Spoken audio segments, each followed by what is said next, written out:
지금 달러 자산이 전혀 없다면 큰일입니다. 달러를 가진 사람에 비해서 계속 더 가난해질 거니까요. 앞으로 국내 경기는 더 얼어붙고 환율은 더 오를 것 같습니다. 영화 국가 부도의 날을 보셨나요? 1997년에 실제로 부도가 났던 우리나라를 배경으로 UI는 국가의 위기를 신분 상승의 기회로 만들었어요. 위기는 위험한 기회라고 하죠. 지금도 위기는 사실 기회가 숨어 있습니다. IMF 외환 위기가 오기 전에 우리나라 1990년대는 정말 풍요로운 시기였어요. 선진국 클럽인 OECD 가입도 1996년에 성공합니다. 모든 게 좋아 보였던 그 이면에는 미국과 일본의 영향이 있었습니다. 미국과 일본의 플라자 합의로 인해서 엔화 가치가 높아졌던 거죠. 쉽게 말해서 일본 제품의 가격이 비싸졌다는 겁니다. 일본 전자제품, 자동차를 미국에 팔 때 원래는 100엔짜리 TV가 10달러였다면 20달러가 된 거죠. 그냥 환율 때문에요. 그 사이에서 우리나라 제품은 낮은 인건비를 갈아 넣어서 초저가 상품을 밀어 넣었습니다. 요즘 테무, 알리바바처럼 말이죠. 대한민국은 엄청난 호황을 맞이하게 됩니다. 당시에 달러 환율은 700원에서 800원으로 변동폭을 제한해서 그 안에서만 움직이도록 했어요. 준고정 환율제라고 하죠.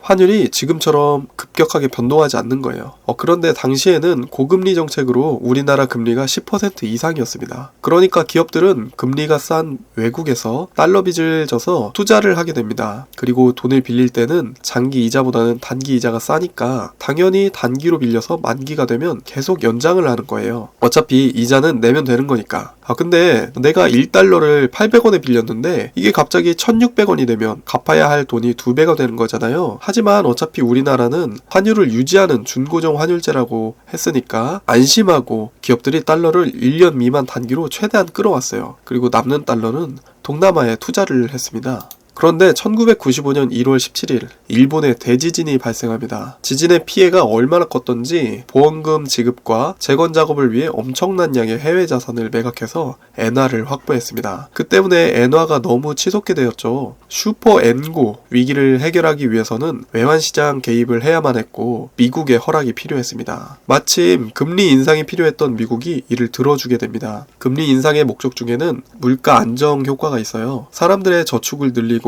소비는 줄이게 하는 건데요. 이때 달러가 강해지면 수입품의 가격이 낮아져서 물가가 더 안정되는 효과를 가져오니까 미국은 그걸 원했던 겁니다. 미국의 허락 아래 엔화의 가치는 떨어지기 시작합니다. 그 결과는 동남아부터 무너지기 시작합니다. 엔저로 일본 제품이 싸졌어요. 일본 제품이 테무, 알리바바 가격이 된 겁니다. 동남아, 우리나라 제품 안 사겠죠? 게다가 당시에는 일본의 금리가 낮았기 때문에 동남아 국가가 일본에서 돈을 많이 빌려다가 투자를 했어요. 엔화가 비싸지니까 갚아야 할 돈과 이자가 정말 눈덩이처럼 불어난 거죠. 이렇게 피 흘리는 상처난 동남아 태국을 야무지게 물어 뜯어먹은 게 조지 소로스 같은 세력이었고요. 한국의 기업도 함께 무너지기 시작합니다. 단기로 빌렸던 달러를 상환하지 못했고 만기 연장도 못했습니다. 미국과 일본에 급하게 도움을 요청했지만 들어주지 않았어요. 게다가 일본은 만기가 아직 1년이나 남은 50억 달러 빚을 조기 상환하라고 요구했어요. 역시 닌자의 나라입니다. 언제든 등에 칼을 꼽아요. 결국 11월에 800원을 버티던 게 12월 크리스마스에 2,000원 가까이 올라간 상황이 되어버렸습니다. 금리는 연 20%를 훌쩍 넘어서 30%를 향해 나갔습니다. 주택담보대출을 받았던 사람들은 집에서 쫓겨나고 집값은 폭락을 합니다. 재산을 잃고 실업자가 된 사람들은 수없이 안타까운 선택을 합니다. 이게 바로 IMF입니다. 다시 한번 IMF가 와서 부동산을 싹 쓸어버리면 속이 시원하겠다는 분들이 있는데요. 이런 위기가 오면 대부분 재산이 없는 사람이 더 어려워지고 있는 사람에게는 오히려 기회가 되는 경우가 많습니다. 제가 IMF 얘기를 통해서 말씀드리려는 것은 그때와 똑같은 상황이 반복될 거다라는 게 아니에요. 여기서 알아야 하는 건 미국과 일본이 어떤 필요를 느끼고 있는지 알아야 한다는 겁니다. 필요하면 다른 나라가 죽건 살건 상관하지 않는 나라들입니다. 지금 트럼프 당선 확률이 급격히 올라가고 있어요. 트럼프는 리쇼어링과 무역 적자 감소에 진심인 사람입니다. 중국, 한국과 같은 나라가 미국의 제조업 일자를 빼앗아가고 무역 적자를 안겨주었다고 말하죠. 그래서 트럼프는 약달러를 원합니다. 달러가 약해지면 수출 경쟁력이 올라가기 때문이죠. 그런데 일본은 엔화가 강해지길 바라고 있어요. 이번에 당선된 이시바 시게루 총리는 아베노믹스를 비판하는 사람입니다. 그리고 이번 일본 총선에서 집권당은 과반 의석을 달성하지 못했어요. 많은 이유가 있겠지만 대표적인 이유로 꼽히는 것은 과도한 물가 상승입니다. 일본에서 투표를 적극적으로 하는 노령층의 주수입은 당연하게도 연금입니다. 그런데 연금액은 그대로인데 야채 가격이 2배가 된다면 연금이 줄어드는 느낌이겠죠. 지금 일본의 물가가 심상치 않습니다. 일본은 투표 성향이 잘 안 바뀌기로 유명한데, 그런데 오죽하면 집권당이 지는 모양이 나오냐는 얘기가 있을 정도니까요. 물가를 잡으려면 금리를 올리는 게 당연한 수순입니다. 그런데 지금까지 왜 올리지 못했느냐 하면 미국이 허락해주지 않았기 때문입니다. 그런데 이제 미국이 그걸 허락해줄 것 같습니다. 일본이 금리를 인상하면 엔캐리 트레이드가 청산이 일어납니다. 일본이 지난번에 금리 인상 발표한 것만으로도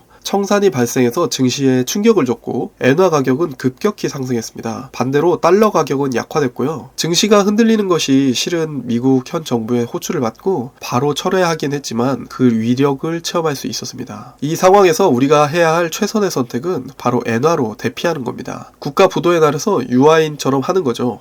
엔화 투자를 어떻게 하느냐? 엔화로 환전하면 됩니다. 또 ISA나 연금저축계좌는 ETF를 매수하셔도 되죠. 그 외에도 다른 방법이 있지만 저는 포트폴리오에서 현금을 엔화로 환전한 상태입니다. 환전으로 얻은 차익에 대해서는 세금이 부과되지 않거든요. 대신에 환전 수수료가 걱정일 수 있어요. 저도 환전하면서 알아보고 했어야 했는데 영상을 만들면서 찾아보니까 제가 환전 우대를 안 받고 환전을 했더라고요. 제가 비교한 바로는 삼성증권 이벤트로 달러는 95%, 엔화는 85% 환율 우대를 받는 게 제일 좋아 보였습니다. 여러분은 꼭 환율 우대를 받고 진행하세요.